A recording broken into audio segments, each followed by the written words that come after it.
Hello, everyone. This is Dan Riley for Sports Talk on Power Talk Internet Radio.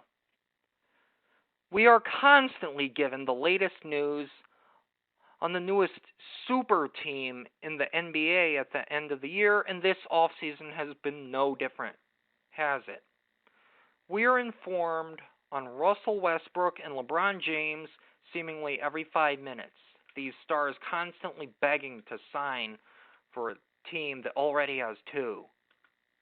My gosh, every year it's like only three teams are in the running for the league title. I don't care the NBA has record high revenues. Nobody really expects teams like Milwaukee to win it all. I've gone through this before, but enough is enough. Heck, even big money teams like the New York Knicks can forget relevance because nobody wants to play for a team with management that incompetent. I'm here to give the NBA a chance to keep its big money contracts and manage to give every team a chance to win. It's just ludicrous how one-sided the modern game is. I think I've got a plan to save the NBA from itself so this stops being an issue. First, the first chance it gets, the NBA is to revamp its revenue sharing system and salary cap. Every single dollar a team makes during the season will lead to the salary floor and cap being adjusted accordingly as the season progresses. Meanwhile, revenue is to be perfectly split 50-50 among competing teams and players in ownership. That would be a heck of a lot better than any other league. Every bit of revenue imaginable is to go towards the salary cap. Parking, beer bought in the stadium, you name it.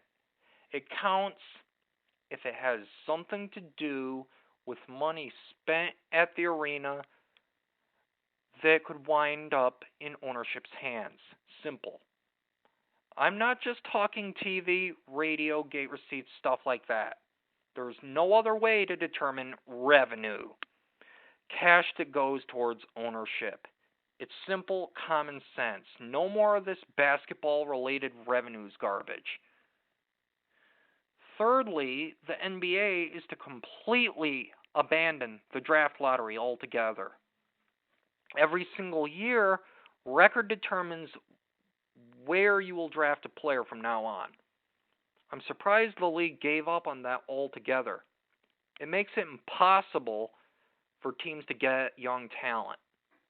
Fourth, there is to be a salary cap hit for tanking to get a higher pick, as well as a loss of that team's number one draft pick after getting caught. The NBA needs to throw in a disincentive for this behavior, both to protect the integrity of the game and to give coaching staffs and ownership a better chance to evaluate their players. The NBA can't get by with super teams forever. It starts to feel like the NBA season is over as soon as opening day comes. It's even worse than baseball now. Something has to be done to give fans of historically bad teams reason to attend their games other than mere loyalty. That's not enough anymore. The NBA risks disappearing because of ownership's greed and refusal to change. Yeah, modern baseball is far more competitive than it was 20 years ago.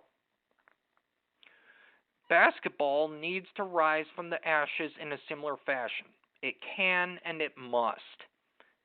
Look, I'm saying this as a sports fan living in Michigan who saw the Pistons win multiple NBA titles in the 2000s. While that's impressive, there's nothing in place to make sure NBA teams actually have to earn the right to become a dynasty. That's where getting rid of the draft lottery and splitting all revenue 50-50 comes in. The modern salary cap doesn't work. NBA free agency is favored towards the teams constantly winning. Still, the NBA assumes the game making record profits is an acceptable deterrence from taking action. It's not. We expect basketball teams like Michigan State to blow out McNeese State on the hardwood every single time. And the pros are like college basketball in that department like never before. It really doesn't mean anything to win multiple NBA titles now. If that means requiring teams to take action with the outline I mentioned here, fine. If it means instituting a significantly more expensive luxury tax for teams going over the payroll, okay. If it means reducing all players to free agents, I'm fine with that. Because enough is enough. Competitive balance is the key for any pro sport. I cannot even count how many times I've seen the Lakers make it to the playoffs and not been surprised. Or count how many times the Milwaukee Bucks put an awful product on the floor and it didn't become front page news. For the good of the game, the players' union and owners must negotiate ways to make absolutely sure cellar dwellers like the Clippers and Bucks actually become competitive. The very second the current CBA expires, that's the first thing to talk about for both sides. Competitive balance. It's been 20 years since people were actually wondering if the NBA would become the most popular sport in the U.S.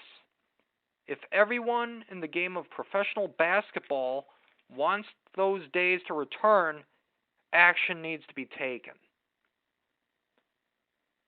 The NBA cannot afford fans giving up on teams and forcing them to move, people feeling it's a waste of time just to go to a game, or the media bashing them for their revenue problems.